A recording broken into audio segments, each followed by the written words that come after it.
What's up, everybody? Welcome to One Church. Want to say hello to everybody here in Gahanna, everybody Northwest Columbus. We love you over at Northwest. And everybody watching online, want to say welcome to all of you. And my name is Greg. This is my wife, Shaylyn. Hey, guys.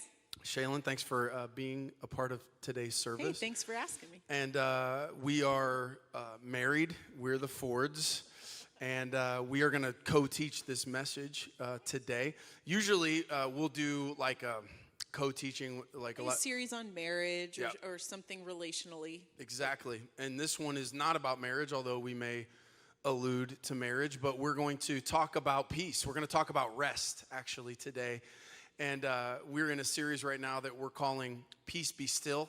And it's really, rest is a humongous component of peace. In fact, if you can't find rest, you're not ultimately going to find peace. And we, really originated this conversation based on the fact that we are in a climate right now that is not peaceful. The world's not a peaceful place. I mean, there's just sort of multiple things right now kind of piling up, and that's the kind of the stuff we're all dealing with. And then there's some things that we're individually dealing with. And although our flesh is not particularly pleased with the environment and the restrictions and the challenges, however you feel about those things, it's probably not good. I think we're all excited for it to be done in terms of the COVID issue. But then there's other issues with that. And what we're really trying to do right now is say, let's take this opportunity to dig a little bit deeper on an important topic and take some transcendent principles beyond just this season into every season, because the reality is peace does not come from the weather. Peace does not come from the climate. It doesn't come from the economy. It doesn't come from the government. You could be in a completely peaceful environment and still lack peace. In fact, we kind of talked about that last week. We're going to talk about rest, though, and we have, this has been something for years. We didn't know how to rest, so we're going to not only talk about why to rest, but how to rest, and I'm excited to share some of the things we've learned. Yeah, you just touched on it. I want to do a quick recap of last week because it really does tie into what we're talking about now. You talked about Mark 4, where Jesus rescued the disciples when they were truly in a life-threatening storm, and they were in a situation where, they're wondering, why isn't God intervening right now? And the reality is peace is not something that comes from the external, but it comes from the internal. And you can find peace and a cushion, so to speak. And if you didn't see last week, I would encourage you to go back and watch it. Find it at one.church or look on YouTube, because you can find a cushion to rest your head on no matter what life situation you're in right now. So actually, as we were getting ready for this message, something that came to my mind was how kids are like that. Like, kids can sleep anywhere. They can find rest absolutely anywhere. I know I can think of some times off the top of my head where our kids were just asleep in the weirdest places. They're like strapped into the wagon sitting up, and they're out cold. I'm sure every parent in this room has something either in their head right now or in their camera roll of their kid with like the cat across their face or whatever. So anyways, I just wanted to take a few of my favorite pictures that I have found of kids sleeping anywhere and just show them to you real quick. All right, you ready? Yep. All right, so first one, this kid right here is a true savage. I love this picture. He's asleep on a bed of Legos. Legos, guys, anyone that has ever stepped on a Lego knows that's like the third circle of hell to step on a Lego. If he's like essentially sleeping on a bed of nails right now. And so that kid is obviously like, he needed it. He dropped where he fell. What a baller. Right?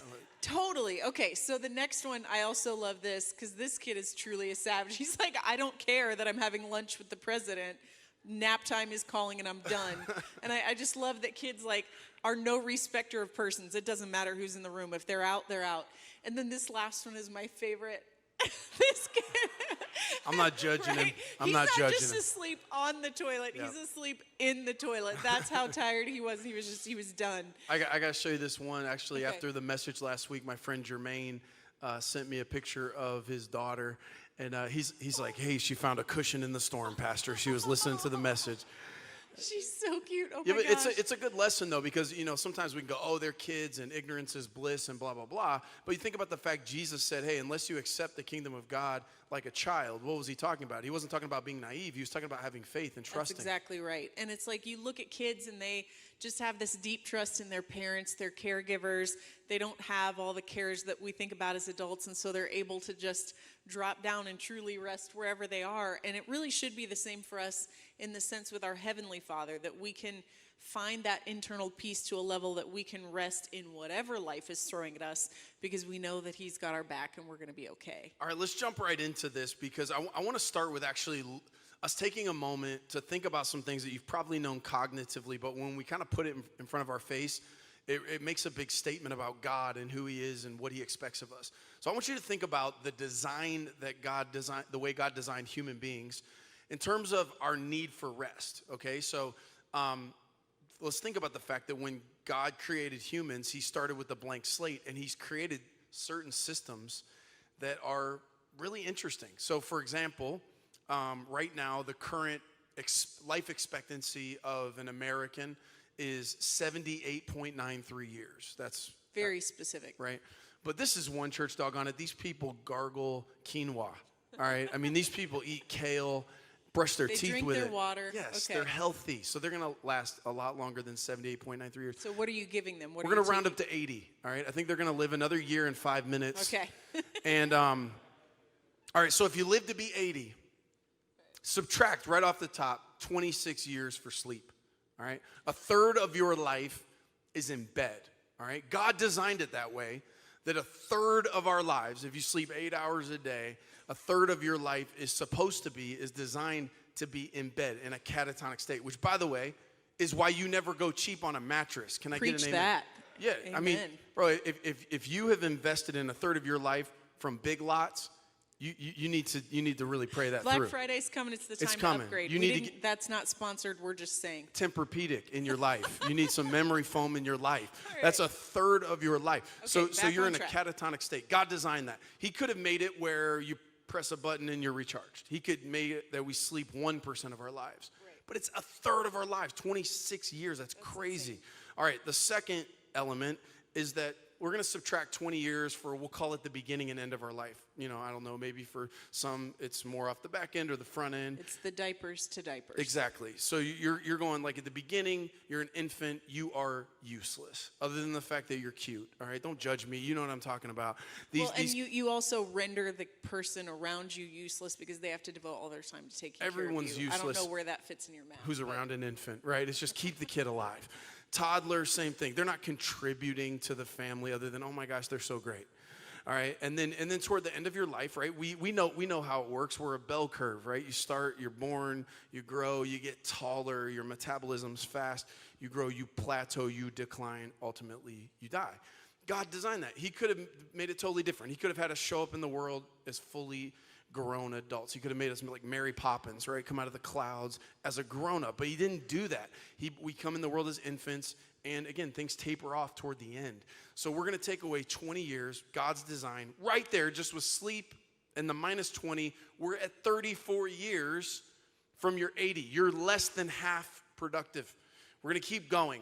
If you take a day and a half off per week, and I didn't double dip on the sleep math, all right, just in your work years, if you take a day and a half off, that's another 8.5 years that you're not working. So now we're down to 25.5. If you take 2 weeks vacation, again, not double dipping on the sleep math, 2 weeks vacation during your work years, that's another year and a half that you're not productive. So that's 24 years. Right there, if you were totally productive with the rest of your life, it would be 30%. 30%. Now, the reality is, if you factor in your commute, you factor in shopping, you factor My shopping is productive. It is productive, but it's, whatever. It's too productive. Okay, so, but if you factor in all these other things, hobbies and whatever, you're really looking at about 10 and a half, between 10.5, 10.7 years of your life that are actually what we would call work productive. Right. And God made you that way. So it's important to note that. That's not to say we're not productive, because there is an expectation of God that we are productive. In fact, all the way back Genesis 1, God creates the heavens and the earth, and he has a conversation with Adam. His first words out of his mouth, the first sentence that God gives to human beings is in Genesis 1:28. God says to them, "Be fruitful and multiply," right? That couldn't have been an accident. That was not unintentional. God says, I want you to be fruitful. I want you to multiply. Jesus reinforces that. When he's on the earth, he says, I'm the vine, you're the branches. Remain in me, I remain in you. You'll bear much fruit. Jesus sees a fig tree not bearing figs. He curses it, it withers up and dies. So there is, the parable of the talents. I could go on. There is an expectation of productivity, and yet within the system created by God, because just like God said in Genesis 1:28, be fruitful and multiply, in Genesis 2:2, it says on the seventh day, he finished his work of creation and he rested. I can't imagine God rested because he was tapping out exhausted. I can't imagine that God was, 6 days of work, man, I'm gassed. I mean, what was he doing? God was saying, look, I've designed you this way, people. This is how I've made you, and I want you to shut it down. You're going to have to learn how to rest. And so we got to talk about this. Let's talk about the things that keep people from resting, right? Even those that are going, man, I need to rest. I don't know how. What are the things that prohibit rest? So I think there are 5 main things that we have come up with that really prevent us from being able to rest properly. And one of the biggest ones, in my opinion, is fear of perception. We live in this society where it's really kind of like a badge of honor. People ask, how are you doing? You're like, oh, busy. Man, I'm so busy. And there's this idea of like being the first one in and the last one to leave at work, picking up all the overtime, whatever. And there's nothing wrong with working hard. Work ethic is a good thing. But there comes a time where we have to realize that we are basing our value on other people's perception of whether we are a hard worker or not. And we're so afraid that somebody else is going to think we're lazy, that it's making us completely disregard the way that God has wired us. So no one else is ever going to put those guardrails in place for you. Your boss is always going to ask for more, your kids, your friends, your whatever. You have to be the person that says, I know what my capacity is, and I'm going to honor that. For example, if you have a cart, right, and it has a weight limit of 100 pounds, you can keep loading more on. You can put 250 pounds on there if you want to. The cart's probably going to break down. You push your car past the oil change, right, which I've never done ever, and you push your car. You can go 1,000 miles past if you want to, right? Nobody's going to stop you from doing that. But the reality is you do that enough times, you're going to burn up the engine on your car, and you're going to pay for it at the body shop. We're the same way. We have a capacity. God has designed us that way. And if we don't honor that capacity, then we're going to get to a point where you're calling emotional AAA, and you are going to be completely burnt out. It's not the way that we're wired. So we have to come to this place where we're okay with other people's perception of us, realize that that's a them issue, not an us issue, and say, I'm going to choose to live my life in accordance with the way that God has wired me and not let other people run me. That's really good. I know for me, you and I have talked about this, like part of me, that is where I gain some of my view of masculinity. It is work ethic, and work ethic is a good thing. I mean, I think there are some people that think that, they're entitled to things, and I think working hard is super important, and it's a great thing, but I think the fear of perception, you're dead on with that. We do it for all kinds of different reasons, whether it's that's how I view a man as a hard worker, or it's the mom guilt that drives you, or it's a woman at work and I feel like I have to prove I deserve a spot at the table, or there's a million reasons why we do it, and they all sound noble at the time. But it is not a reason to let other people dictate our lives instead of God. It's really good. The second is fear of falling behind. Fear of falling behind, right? So the reality is sometimes we go, I want to take a break, but all of a sudden I know things are piling up. My inbox is going to go nuts. I've got all these things. And so, we've all probably been in that place where you try to rest and you start to rest, and then your mind starts going to what is happening while you're resting. And so then you get up and start working. It feels like a catch-22. If I rest, more work piles up. If I go to work, then I don't get to rest. And I think that's a few things, like when it comes to this, like number one, that is a realistic concern, because that can happen. I think that is one of the areas where we have to look at our lives and say, okay, am I doing too much? Have I said too much yes? Even doing too much of a good thing is still too much. And even if you're succeeding and winning, things are still coming out of you. Right. And so I think you have to look and say, what do I need to delegate? What do I need to delete? What are some of the things that I just need to scale back on, because we just keep taking them on. You got to take that inventory. Otherwise, no matter what, you won't be able to rest. It'll keep piling up. And this is why we have systems and processes, right? We start to look and go, if I'm trying to do all of this volume, and if I can't figure out how to automate some things or how to give some of those things away, and I keep saying yes to more and more, then I'm going to fall into this trap and I'll never be able to rest. For years, I accidentally lied to Shaylyn And here was the lie. The lie was, hey, it's all about to slow down. It's going to slow down. Hey, It was a well-intentioned lie. Yeah, It really was. I believed it. I believed the lie first. I thought, well, once we get through this project, then it's all going to slow down. Hey, once we climb this hill, then it'll be, and then it's going to slow down. And it just never did because we kept taking things on, right? So because of that, at the end of the day, we have to make choices and decisions in terms of how are we going to live our lives. Yeah. And what are we going to look at and go, man, we don't have a process for this. We're winging it over here, or we've taken on too much. Yeah, I think there's always that temptation to believe that lie and think that that's the end of it if we just get past this one thing. But life is never going to stop coming at you. It's a marathon, and until you get to the end, there will always be more mileage in front of you. So we have to learn how to do this at a sustainable pace. So I think that brings us to the next thing, which is overconfidence. A lot of times we think that we can bite off and chew a whole lot more than we can. And we've convinced ourselves until we're suddenly choking on it. And the reality is, just because you can keep working doesn't mean you should. Just because you have the capacity to keep, you've got enough grit and whatever that you can keep, I just chew it up and spit out nails, and I can keep going, doesn't mean that you should do that. A lot of times we tend to work until we're absolutely exhausted. And the foolish person, and I've been in this boat, works even after you're exhausted. You just keep going until you completely break down. But the wise person is going to rest before they're exhausted. Don't wait until your tank is past E and you're broken down on the side of the road in an emotional sense before you fill up. Go when you're at a quarter tank. Go refill yourself. Get recharged. That's a mistake that we've made a lot of times over the years, is waiting till we're exhausted to rest. We talked a few weeks ago in the Become series about heart, soul, mind, strength, neighbor, and we talked about how all of those components play together, and if one thing is broken, then the other things are out of balance. And that applies to rest as well, in the sense that sometimes I think we are riding high in one area, so we think that carries over and fills all our other buckets. Maybe you have something going on at work right now that you're really excited about, or you've got a new relationship that you're pumped about, and so you're really not depleted in a particular area. You're doing well, but in another, you're completely empty. I think a perfect example is, you mentioned starting the church. When we were at the beginning of the church plant, we were emotionally like at a 10. We were so excited, and we were working around the clock. We had 5-6 jobs between us, and we were loving it, and we were excited about what we were doing, and so we felt really good. But we didn't really have time for each other, so relationally that bucket needed rest, and it was depleted.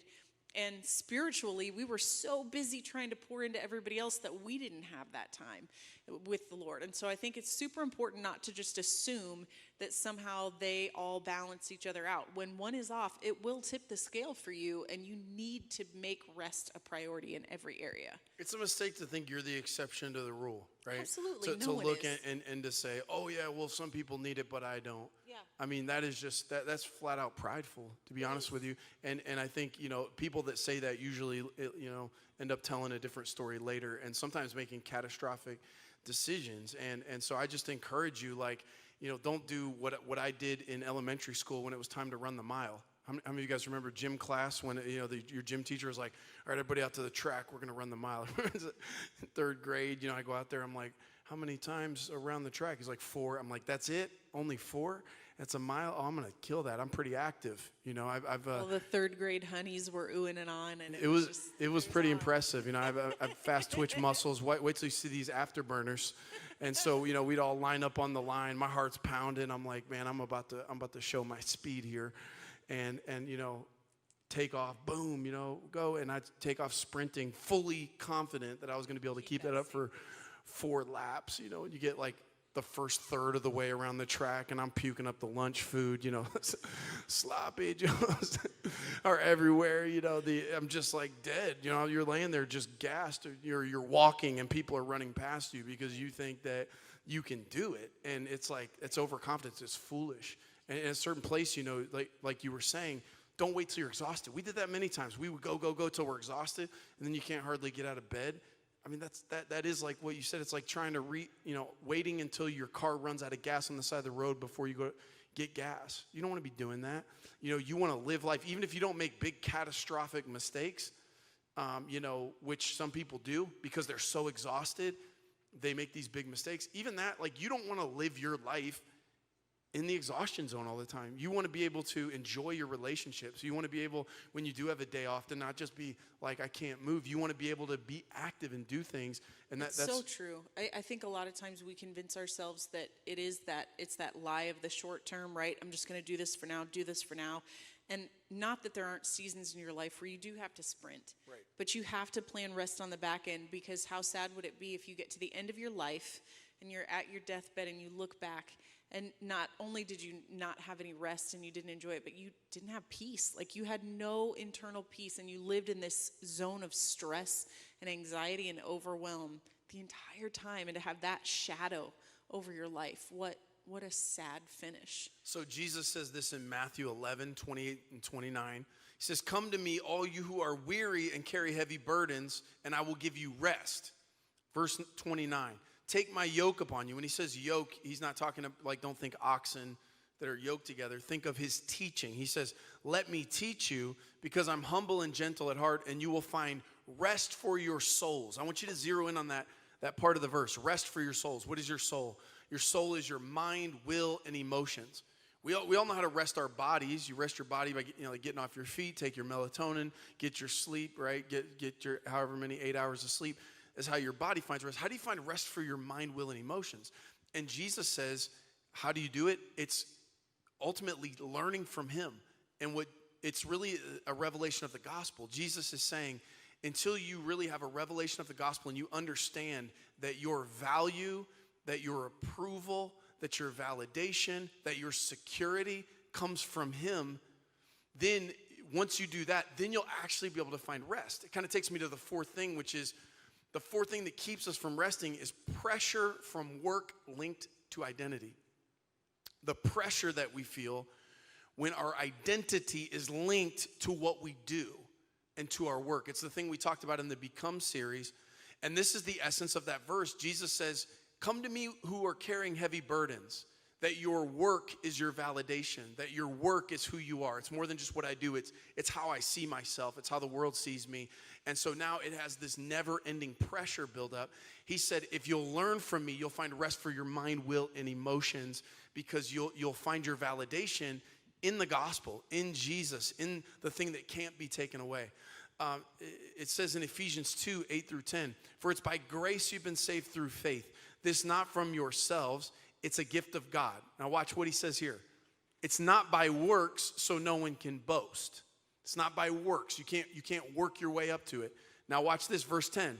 For we are God's handiwork, created in Christ Jesus to do good works, which God prepared in advance for us to do. Think about the relationship between verse 9 and verse 10. Verse 9, it's not by works. Verse 10, you're created to do good works. What's he doing? He's talking about the relationship between your rest and your work. Your rest comes from the fact that it's not by works. My work is not what's bringing my value. My work is not what's creating my foundation. Once I come to that, I find rest for my soul. And now he said, you're created to do good work. Now you can do the best work you've ever done. If you don't learn how to de-link your work from your identity, it will go with you everywhere and you'll never be able to escape it, and it will drain you constantly. I actually thinking about a story. When we first launched One Church, we were about a year into this church plant, and I get a phone call from a guy from our home church, the church that sent us to start this church, and he said, hey, listen, you guys are working your tails off, and you got to find some rest. And he said, here's what I'm going to do. He said, I'm going to send you and your family on 2 weeks vacation. He has like a beach house in Florida. He said, I want you to use my beach house, and I'm going to fund the whole thing. And I'm like, what? You got to be kidding me. That's amazing. Like, I'd never had anybody do something that generous. I was like, that's crazy. He said, but the one catch is it has to be 2 weeks. You have to go for 2 weeks. I said, honestly, 1 week would be better because things are, we're just getting started. Things are a little precarious. with the plant. I feel like it needs me, like, to be honest, the church felt like an infant at that time. And it was like, if I turned my head, it could drown in the tub or whatever. Like I had that like constant feeling like, are you still alive? Remember when Ella was a baby, we'd like put our finger under her nose when she's sleeping. We're like, is she alive? So that's how the church felt. And I was like, man, if I go away, I literally thought, if I go away for 2 weeks, I'm going to come back. No one's going to be there. Everyone's going to have left. And so I said, hey, let's just do 1 week. And he said, no, it's got to be 2. He said, if you only do the first week, you guys won't even be able to rest. It'll be the second week, you'll just start resting. It's got to be 2. And I went back and I kept arguing with him to try to get 1 week. And he said, listen, I'm withdrawing the offer. He said, call me back when your family is more important than the church. And then he hung up on me. So I called him back. And I was like, hey, point taken, we'll do the 2 weeks. So we go for 2 weeks. And I'm just going to be honest with you. I didn't rest. The 2 weeks I was there, I was stressed out the whole time. I was constantly calling back. Is everything okay? Is everything okay? I was checking email the whole time. I couldn't stop thinking about it. It was on my mind. I'm laying in this paradise on this beautiful beach and all this stuff. And I should have been able to, but I could not rest. Why? Because I can see it now clearly. In hindsight, I can look back and realize my personal identity as a human being was linked to this endeavor. And because I was so closely attached to it, it just wouldn't leave me. And the reality is, friend, you could be in the most pleasant environment, laying in the middle of paradise and still have a panic attack, still feel anxiety, and not be able to rest one bit because your identity is chained to and connected to your work. So if you don't figure out a way to do that, then you're always going to be linked to it. And Jesus tells us, he says, come to me if you're weary, I'll give you rest. Take my yoke upon you. It's really through a revelation of the gospel that we have our deepest level of rest. Absolutely. And I think the final piece of that then is we don't know how to rest in a nuts and bolts, really practical way. We know the typical, like, take a day off, take a week off, take a nap, but that's unplugging. I think there's a big difference between unplugging and actually recharging. We've had seasons where we did a decent job of unplugging, but we didn't actually do anything that refilled our tank. And this particular area, this is something that it's not one size fits all. So I can give you some practical tips that are going to help you. And it's also something where you taking a journey of self-discovery is really going to help you figure out what's most restful and restorative to you. So for example, for us, it's been super helpful. We have done the Enneagram and done some work with that. I would suggest doing some sort of personality testing to help you understand where you fall on that spectrum and some things that might be helpful for your particular personality type. A really simple one would be introvert versus extrovert, right? And a lot of people tend to think that is, are you a social butterfly or are you more the quiet type? That's actually not the definition of an introvert and an extrovert. An extrovert is someone who recharges by being around people, and an introvert is someone who recharges being alone. So I would say, ask yourself, when I'm alone, am I lonely? I know you personally have, for a long time, you went through a period where you thought, maybe I'm an introvert, but then what was that experience for you? Well, yeah, I think so. Like anybody who's leading anything, right? You are serving people, people are around you, and so a lot of times as you're around people, you end up giving out a lot. So most of the time when I was around people, they needed something, whether it was an answer or my attention or whatever it might be. And so when I would go to try to rest, I would go detached from people. But because I'm an extrovert, I recharge in community, not necessarily around everybody, but around maybe one or two close friends that don't want anything from me. I don't have to think or edit myself or whatever. I can just, but I was going to solitude, which was relief, but I wasn't being restored. I was being relieved, but not restored. So what I started doing was hiding. And honestly, for probably 10 years, I would hide, because I was like, cool, nobody's around. Nobody wants anything from me. But I wasn't actually recuperating. No. And so I would kind of be fidgety, or I would start thinking around. I would come off my day off, and I wasn't any more restored. I had just kind of caught my breath. And that is a perfect definition of unplugging. You're unplugging from what's taking energy from you, but you're not pouring any new energy into it. So I would encourage you to find out more about that and who you are, and if you're married, who your spouse is on that spectrum, so that you can respect each other's needs in that area. Here was another one that was a really helpful one to me that just crystallized a little bit. Rick Warren had a quote where he says, if you work with your mind, unplug with your hands. And if you work with your hands, unwind with your mind. Little things like that will help you just on that journey of self-discovery, finding out what is actually putting something back into my tank. And two things, honestly, that for every single human at the base of it all, we need. One is community. Even if you're an introvert, to a certain extent, you need community. I would encourage you to find those few safe people that you can really bare your soul with. Connect within the church. If you need help with that, we can help you find that. And then also making that daily practice of time with God. If you don't have that built into your life, that's going to be an area where you deplete a lot faster, and it really is going to pour into your cup and make your capacity that much larger if you're in constant communion with God. And that's where the Old Testament principle of Sabbath comes from, right? It's introduced in the Old Testament. Sabbath is from the Hebrew word Shabbat, which means, in essence, to rest. And the whole concept of that is that every 7 days they would Sabbath, they wouldn't work at all. In fact, in the Old Testament, it was very legalistic. It was like, you can't do any work at all. And by doing that, the reason was not just to rest, but it was to be reminded for one full day that you're not doing anything, that your personal value doesn't come from your productivity. Right. That you're going for this one day. Even though you may want to work, you may feel like, man, I'm super excited about my thing. I want to get up and work on it. Is forcing yourself to do that, because about every 7 days, you need to be reminded, even the project you're excited about, even the area that you're crushing it, you have to be reminded that God's view of you does not have to do with whether you crush it or not, whether you hit a home run or not. I want to end with this. Last week, we looked at Mark 4. We looked at the disciples in this storm, massive storm, waves coming in the boat. The boat is in threat of being capsizing. And Jesus does one of his more dramatic miracles, throws his hands up, calms the wind and the waves, and he saves their lives.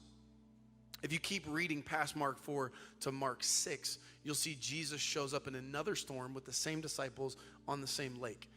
And here's the context of that. Mark 6, Jesus sends the disciples on a road trip. He says, hey, I want you to go out and be productive. I want you to go out and spread the gospel. So they go on this road trip. And while they're on the road trip, they're having all these great things happen. In fact, later they show up in verse 30. It says the apostles returned to Jesus from their ministry tour and told him all they had done and taught. So they were super excited about the success that they were having. Around the same time, John the Baptist is beheaded.